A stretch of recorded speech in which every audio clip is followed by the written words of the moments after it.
Ladies and gentlemen, today we're gonna see how we can set up hot corner in macOS. Simply hot corner is the way to trigger a certain feature whenever you point the mouse to any corner of the screen.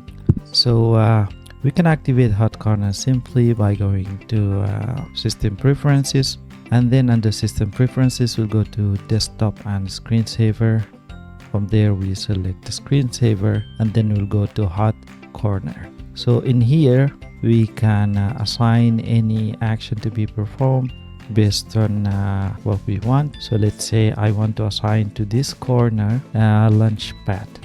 So whenever I move my pointer to this side, to this corner, the launch pad will be started automatically. In here, let's say we assign desktop. So whenever I take the pointer to this side, the desktop will be launched, and whenever I move the pointer to this side, the launch pad will start. So simply, this is hot corner, very handy feature. Thank you for watching this video. Enjoy your day. Goodbye.